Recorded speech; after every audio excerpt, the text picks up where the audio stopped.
അരൂർ തുറവൂർ ആകാശപാത നിർമ്മാണത്തിൽ ജനം പൊറുതിമുട്ടുന്നു എന്ന വാർത്ത ഈ പ്രദേശത്തെ എല്ലാ ദിവസവും വലിയ ഗതാഗത കുരുക്കാണ്. ഏറ്റവും കൂടുതൽ പ്രതിസന്ധി നേരിടുന്നത് വിദ്യാർത്ഥികൾക്കാണ്. അമിക്കസ് കുറി ഹൈക്കോടതിയെ ഈ കാര്യം അറിയിച്ചിരുന്നു എന്ന കാര്യം പ്രേക്ഷകർ ഓർമ്മിക്കുക. അരൂരിൽ നിന്ന് വിഷ്ണു സുരേഷ് നമുക്കൊപ്പം ചേരുന്നു. Vishnu, good morning. പറയൂ.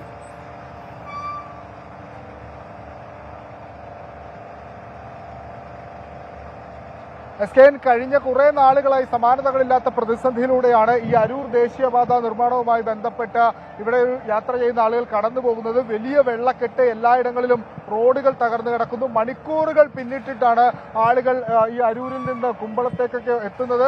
വലിയ എല്ലാ തവണ ഈ ബ്ലോക്ക് വലിയ പ്രശ്നമാണ്. ഭയങ്കര ബ്ലോക്കാണോ എല്ലാ തവണ? നല്ല ബ്ലോക്കാണ്, അത്യാവശ്യം നല്ല ബ്ലോക്ക് ഉണ്ട്. എത്ര മണിക്കൂറൊക്കെ എടുക്കും?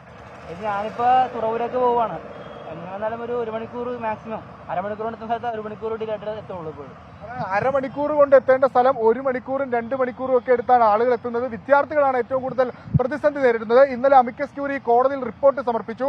അതിൽ പ്രധാനമായി 3 കാര്യങ്ങൾ പറയുന്നുണ്ട്. അതിലൊന്നാണ് ഇപ്പോൾ ഇവിടെ പുരോഗമിച്ചുകൊണ്ടിരിക്കുന്നത്. ഈ വെള്ളക്കെട്ടുകൾ പമ്പ് സെറ്റ് ഉപയോഗിച്ച് പൂർണ്ണമായും നീക്കം ചെയ്യണം. അത് ഇന്നലെ കോടതിയിൽ അമിക്കസ് ക്യൂറി റിപ്പോർട്ട് സമർപ്പിച്ചതിന് പിന്നാലെ ദേശീയപാത അതോറിറ്റി ഇടപെട്ട് ആ നടപടികൾ ആരംഭിച്ചിട്ടുണ്ട്. ഒപ്പം നടപ്പാത 3 മീറ്റർ വീതിയിൽ നടപ്പാത പണിയണമെന്ന് ആവശ്യപ്പെട്ടിട്ടുണ്ട്. അതിന്റെ നിർമ്മാണ പ്രവർത്തനങ്ങൾ എപ്പോൾ ആരംഭിക്കുമെന്ന കാര്യത്തിൽ ഒരു വ്യക്തത ഇനിയും വന്നിട്ടില്ല. വലിയ പ്രതിസന്ധി, ബദൽ മാർഗം ഒരുക്കാത്തതാണ് ഈ പ്രതിസന്ധി രൂക്ഷമാകാൻ കാരണം.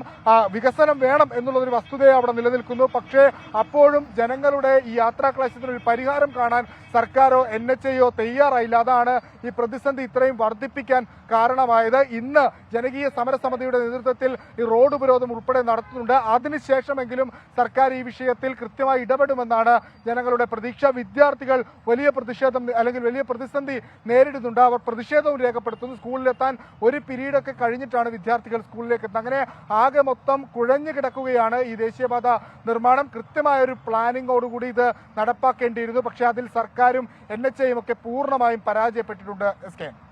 Okay, thank you. വിഷ്ണു സുരേഷാണ് അരൂരിലെ ദേശീയപാത നിർമ്മാണത്തിൻ്റെ പ്രദേശത്ത് നിന്ന് നമുക്കൊപ്പം ചേർന്നത്.